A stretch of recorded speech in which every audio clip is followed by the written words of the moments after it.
ভারতের ত্রিপুরার উজান থেকে নেমে আসা ঢল ও কয়েকদিনের প্রবল বর্ষণে দেশে অন্তত ২০ জেলায় আকস্মিক বন্যা দেখা দিয়েছে। বন্যায় বিপর্যস্ত এসব জনপদে প্রায় ৪৫ লাখ মানুষ পানিবন্দী হয়ে পড়েছেন। বানের পানিতে রাস্তা ডুবে বিচ্ছিন্ন হয়ে পড়েছে সড়ক যোগাযোগ। বিদ্যুৎ না থাকায় অচল হয়ে পড়েছে ইন্টারনেট, মোবাইল নেটওয়ার্ক ও টেলিযোগাযোগ ব্যবস্থা। যথাযথ প্রস্তুতির অভাবে অনেকেই আশ্রয় কেন্দ্রে যেতে পারেননি। বেশিরভাগ মানুষের ঘরে শুকনো খাবারও নেই। যাদের ঘর ডুবে গেছে তাদের উদ্ধার করতেও বেগ পেতে হচ্ছে সশস্ত্র বাহিনী সদস্যদের। বিশেষজ্ঞরা বলছেন, এল নিনো, জেট স্ট্রিম, বঙ্গোপসাগরে মৌসুমী লঘুচাপ সহ বেশ কিছু প্রাকৃতিক কারণে বাংলাদেশ ও ভারতের পূর্ব অঞ্চলীয় রাজ্যগুলোর উপর একই সময়ে সক্রিয়ভাবে রেকর্ড পরিমাণ বৃষ্টিপাত হয়েছে। এতে করে উঁচু এলাকাগুলো থেকে নেমে আসা ঢলই আকস্মিক বন্যা সৃষ্টি করেছে।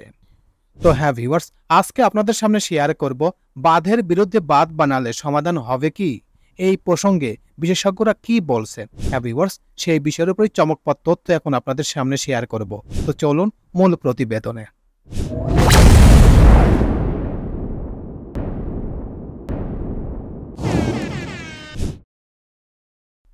বাঁধের বিরুদ্ধে বাঁধ বানালে সমাধান হবে কি? বন্যা দেখা দেওয়ার শুরুতে সামাজিক যোগাযোগ মাধ্যম ফেসবুকে ছড়িয়ে পড়ে যে ত্রিপুরার রাজ্য গোমতী জেলার জলবিদ্যুৎ কেন্দ্রের ডাম্বুর সুইচ গেট খুলে দেওয়ার ফলেই বাংলাদেশে এমন বিস্তীর্ণ বন্যা সৃষ্টি হয়েছে। সুইচ গেট খোলার প্রতিবাদে বিভিন্ন শহর ও বিশ্ববিদ্যালয়ে বিক্ষোভ মিছিলও হয়েছে। যদিও এটি বাংলাদেশের বন্যার একক কারণ নয় বলে মত দিয়েছেন বিশেষজ্ঞরা। প্রকৃতপক্ষে অতিবৃষ্টির কারণে ফেনী সহ পার্শ্ববর্তী জেলাগুলোতে বন্যা পরিস্থিতির সৃষ্টি হয়, আর সেই বন্যা ব্যাপক আকার ধারণ করে ডম্বুর গেট খুলে দেওয়ার পর।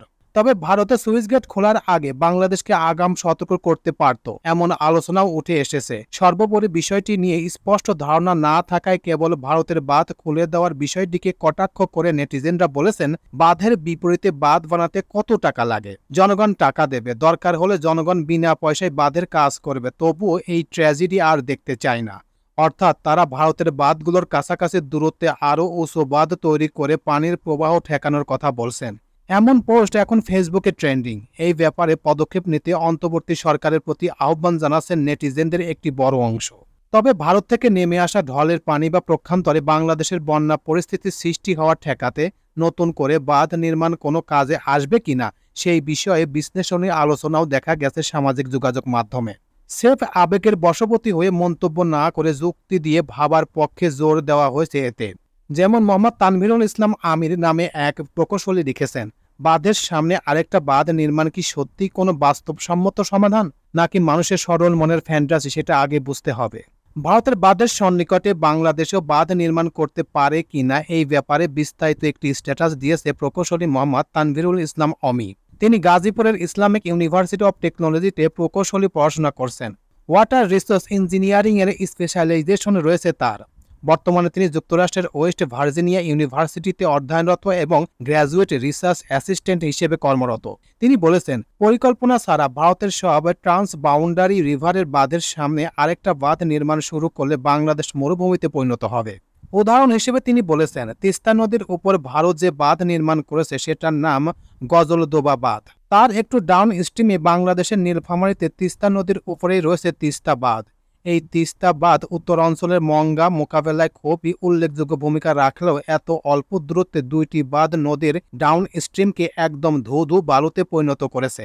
আমি নিজে দেখেছি এই স্ট্যাটাসটি অনেক প্রকৌশলী, গবেষক, পরিকল্পনাবিদ ও স্থপতিরা শেয়ার করেছেন।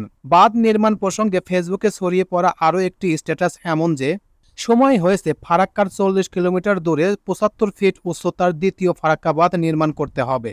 মাঝরাতে ঘুমন্ত অবস্থায় বাঁধ খুলে দিয়ে ভারতে পৈশাচিক আনন্দ পাচ্ছে।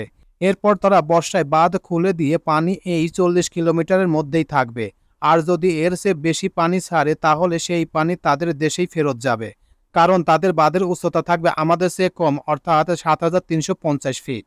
এই ধরনের দাবির ব্যাপারে তরুণ প্রকৌশলী তানভীরুল ইসলাম অমি বলেছেন, ভারত বাঁধ খুলে দিলে আমরা আমাদের বাঁধ বন্ধ করে দিব, বন্যার পানি আবার ভারতে চলে যাবে। এটা শুনতে খুব মজার মনে হলো, ব্যাপারটা এত সহজ না। নদীর ধর্ম হচ্ছে অপস্ট্রিম থেকে ডাউন স্ট্রিমে যাওয়া। তাই আপনি বাংলাদেশের অংশে একটা বাঁধ নির্মাণ করে দিলেই নদী রিভার্স দিকে প্রবাহিত হওয়া শুরু করবে এমন সম্ভাবনা খুবই কম।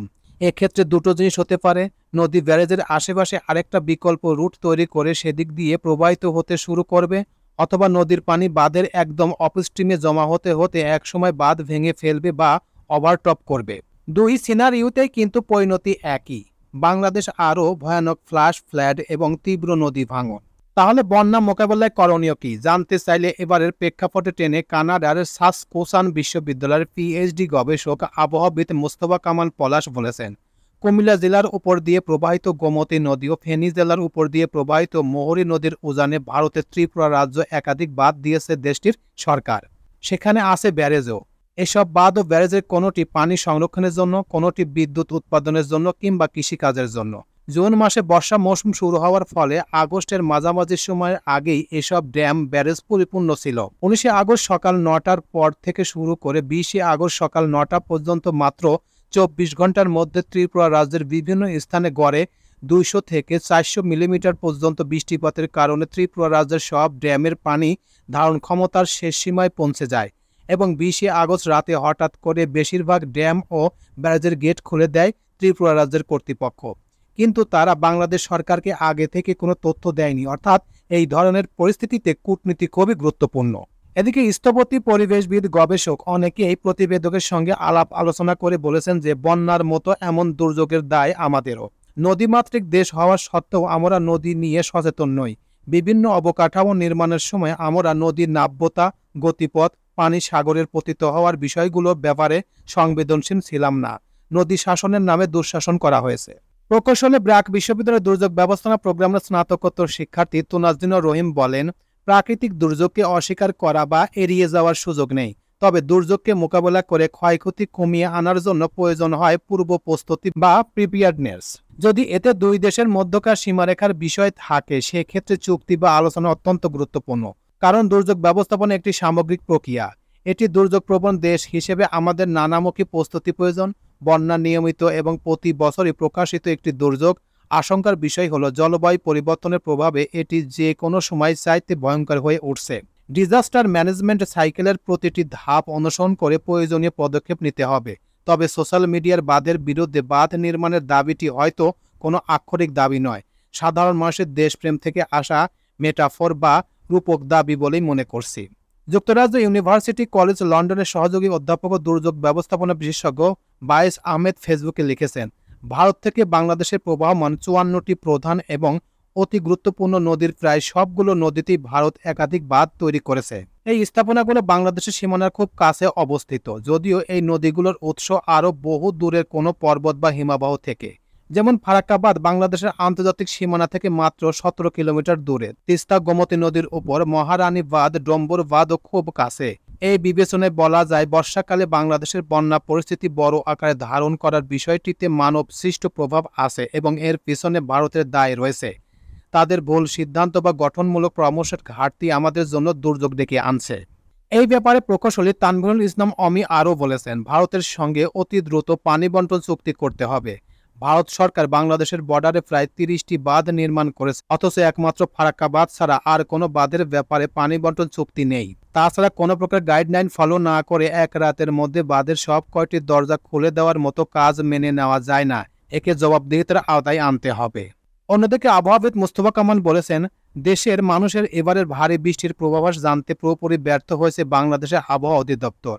তারা কেন ব্যর্থ হলেন, গণমাধ্যম কর্মীদের উচিত সেই ব্যাখ্যা জানতে চাওয়া। আগে থেকে পূর্বাভাস পাওয়া গেলে মানুষ বন্যার প্রস্তুতি নিতে পারত। প্রস্তুতি থাকলে ক্ষয়ক্ষতি কম হয়।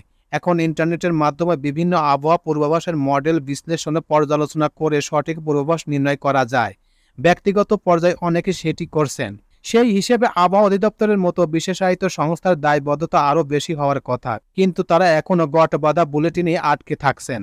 এতে করে দুর্যোগ মোকাবেলা করা কঠিন হচ্ছে। সামাজিক যোগাযোগ মাধ্যমে সাধারণ মানুষ যা কিছুই আলোচনা করুক না কেন, দায়িত্বশীলদের উচিত তাদের দায়িত্বের জায়গা থেকে একে অন্যের সময় সমন্বয় করে কার্যকরী সুদূরপ্রসারী উদ্যোগ গ্রহণ করা। তো এই ছিল মোটামুটি আমাদের আজকের প্রতিবেদন। উপরোক্ত প্রতিবেদন থেকে আমরা একটা জিনিসই বুঝলাম যে বাঁধের বিরুদ্ধে যদি বাঁধ বানানো যায় বাংলাদেশে, তাহলে সেটা উপকারের চেয়ে অপকারী বেশি হওয়ার সম্ভাবনা রয়েছে। কারণ বাংলাদেশে যদি বাঁধের বিরুদ্ধে বাঁধ বানানো যায় এবং অ্যান্টি ফারকা বাঁধ তৈরি করা হয়, তাহলে সেরকম পর্যাপ্ত জায়গা থাকতে হবে এবং ওজান থেকে পানি আসার সেরকম ব্যবস্থা অ্যান্টিভাবে করতে হবে। যদি না থাকে তাহলে সেটা হিতে বিপরীত হওয়ার সম্ভাবনাই বেশি। তাই বিভিন্ন বিশ্লেষকের মতে বোঝা যায় যে বাঁধের বিরুদ্ধে বাঁধ বানালে বাংলাদেশের ক্ষতিই হবে, সমাধান হবে না। তো এই প্রতিবেদন আপনাদের কাছে কেমন লাগলো? যদি ভালো লেগে থাকে তাহলে অবশ্যই লাইক, কমেন্ট, শেয়ার করবেন। তো সবাইকে ধন্যবাদ জানিয়ে এখানেই শেষ করছি। আল্লাহ হাফেজ।